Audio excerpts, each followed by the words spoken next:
Mesdames et messieurs, bonjour et bienvenue à ce bulletin d'information sur RTC.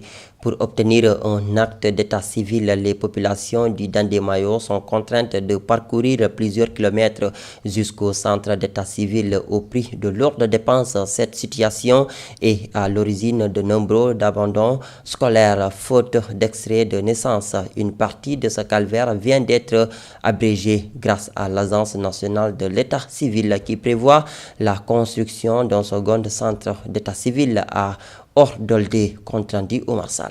C'est le grand soulagement pour la population du Dandemayo, notamment celle du village de Ordoldé, qui traversait plusieurs localités pour obtenir juste un acte d'état civil à la mairie de Ndendori. Mais bientôt, ces contraintes ne seront plus qu'un vieux souvenir. Nous, population du Dandemayo, surtout du village de Ordoldé, pour avoir un acte d'état civil, nous sommes obligés de traverser 2 communes avant d'arriver dans notre commune.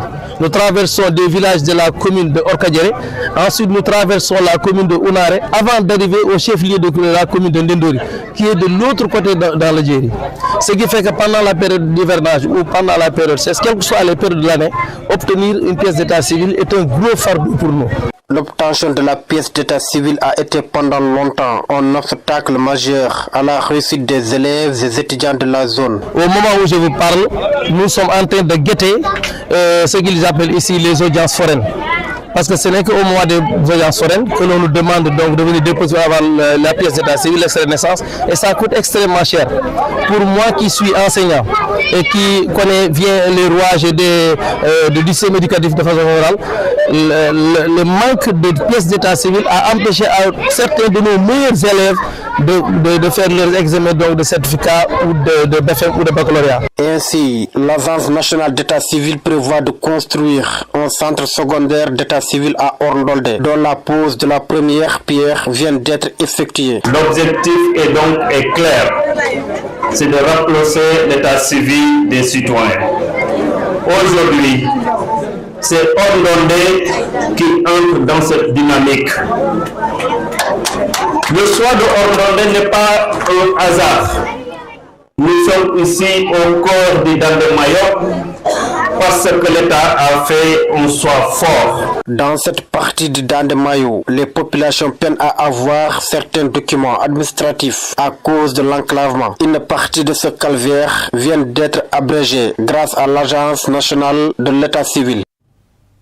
À Kaolack, notamment à l'école élémentaire Amadou Tanordien, la direction a décidé de maintenir les élèves à l'intérieur de l'établissement de 8h à 13h. Si cette mesure vise à prévenir toute menace extérieure, elle suscite des réactions contrastées chez certains parents, tandis que les vendeurs installés aux abords de l'école en tirent profit. Reportage de Ténin Carré. Pour assurer la sécurité des élèves, la direction de l'école Tanordien de Kaolack a décidé de les maintenir à l'intérieur de l'enceinte scolaire. Cette mesure s'inscrit dans le respect des obligations de protection et de sécurité des apprenants. Les élèves ont l'habitude d'aller prendre leur petit déjeuner à partir de 11h. Vous voyez les risques que ça peut entraîner. Bien, cette décision maintenant a été occasionnée par un élève qui a été victime d'un accident de la circulation. Elle a eu une fracture et finalement, elle a subi une opération. On a écrit un rapport pour informer notre autorité, l'IEF, Amadou Dia. C'est lui qui nous a demandé de prendre cette décision-là, qui concerne la fermeture de la porte à partir de 8h. Une fois que les élèves entrent à l'école à 8h, ils doivent y sortir à partir de 13h. Profitant de cette décision, les vendeurs installés aux abords de l'établissement en tirent pleinement d'avantages. Maintenant, je vends beaucoup plus qu'auparavant. Si ça continue comme ça, je pourrais faire des économies pour aller à la Mecque.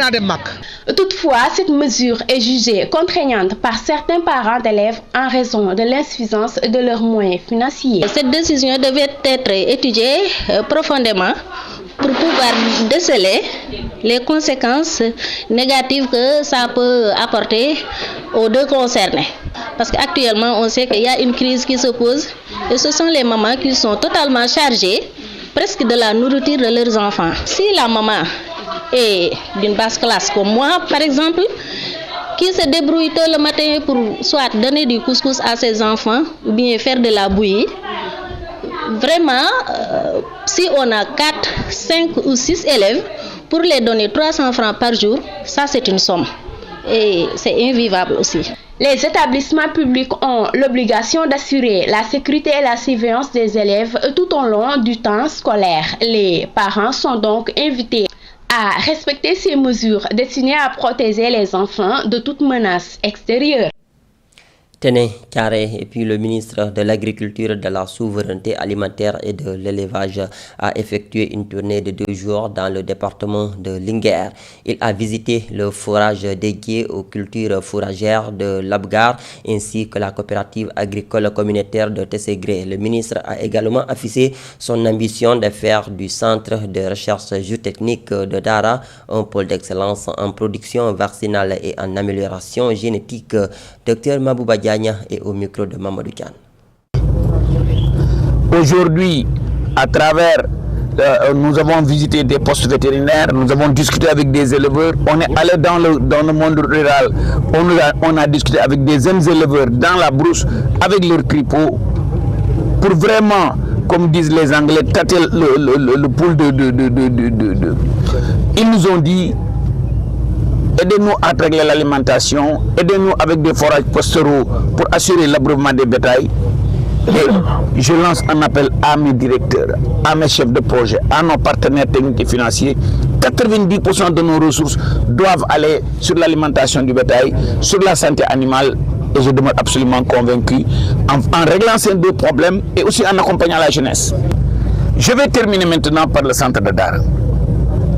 J'ai vu de très belles choses ici.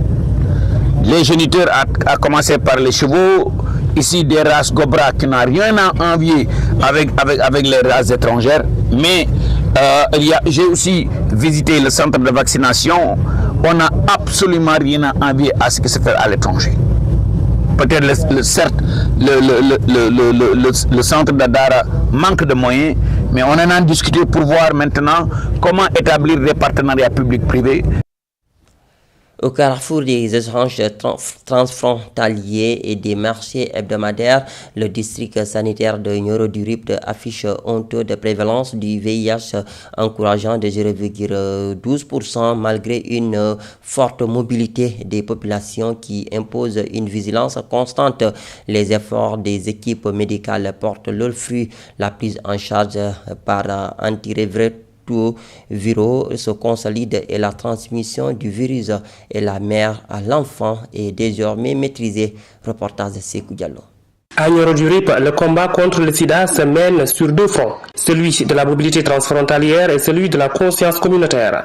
Dans ce district sanitaire au cœur du bassin arachidier, les chiffres parlent. Le taux de prévalence s'établit aujourd'hui à 0,12%. Si on prend le nombre de personnes qui sont dépistées ici, ça tourne autour de 600 patients. Rapporté à la population générale du district, cela nous fait environ 0,12% de prévalence. Pratiquement, c'est un taux qui est assez faible si on compare même par rapport au taux de prévalence au niveau national. Un chiffre bas, certes, mais qui cache des zones de vulnérabilité. Ici, la géographie dicte sa loi. La proximité immédiate de la frontière avec la Gambie et la multiplication des loumans, ces marchés hebdomadaires qui brassent des milliers de personnes, créent un terrain favorable à la circulation du virus. C'est vrai que le taux est assez faible, 0,12%, mais il y a des zones chaudes par rapport au VIH. C'est-à-dire qu'il y a une disparité en tout cas de cette prévalence. Il y a des zones qui sont assez élevées par rapport au taux de VIH et des zones qui sont vraiment très faibles. Voilà, donc c'est une zone qui est frontalière avec la Gambie. C'est un peu problématique. En dehors de cela, même il y a la situation socio-démographique de Nioro. Face à cette montée en puissance potentielle liée au flux de population, la riposte médicale, elle, ne faiblit pas. Les structures de santé de Nioro affichent des résultats porteurs d'espoir. La prise en charge par les antirétroviraux ARV est désormais bien ancrée. Les patients suivis retrouvent une vie sociale et économique normale, mais la plus grande victoire du district se situe dans les maternités. La transmission mère-enfant est aujourd'hui maîtrisée. Naître à Nioro sans le virus, même de parents séropositifs, est devenu la norme. Sekou Diallo, à l'approche du Ramadan, les prix et la disponibilité des denrées de première nécessité préoccupent de nombreux ménages à Thiès. Sur les marchés, l'oignon et la pomme de terre très demandés en cette période concentrent l'attention. Vendeurs et responsables de la filière se veulent toutefois rassurants. L'approvisionnement est normal et les prix restent jugés abordables. Adam Baignan, reportage. À l'approche du mois de Ramadan, la question des prix et de la disponibilité des produits de première nécessité préoccupe de nombreux ménages. Sur les marchés, l'oignon et la pomme de terre très consommés durant cette période sont particulièrement surveillés. Pour approvisionnement, à l'approche du Ramadan et du Carême, nous pouvons dire que les produits les plus utilisés comme l'oignon et la pomme de terre restent abordables sur le marché. Pour le moment, tout est donc en ordre pour bien préparer le Ramadan.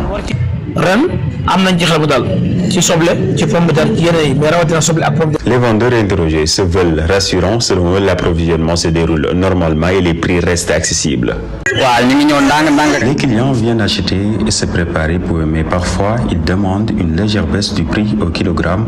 Donc nous achetons le kilo entre 500 et 600 francs, mais eux veulent toujours une réduction, ce qui devient un peu compliqué pour nous. Nous achetons le sac à 12 500 francs et chaque kilo coûte environ 500.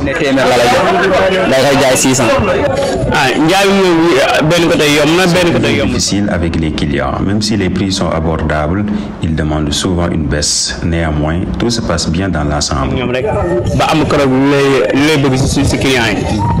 Le président de la filière oignon estime que les produits sont actuellement abordables et il espère même une baisse des prix d'ici le début du Ramadan. Mais les prix étaient un peu élevés, mais il faut noter que les tarifs peuvent grimper comme ils peuvent baisser. Cependant, on peut dire qu'à l'approche du Ramadan, les prix vont diminuer si le marché est bien approvisionné. Comme vous le voyez, ce que je dis est garanti, car la plupart des chefs de famille achètent en grande quantité.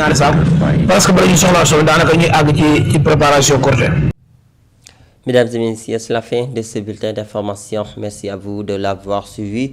Merci et au revoir.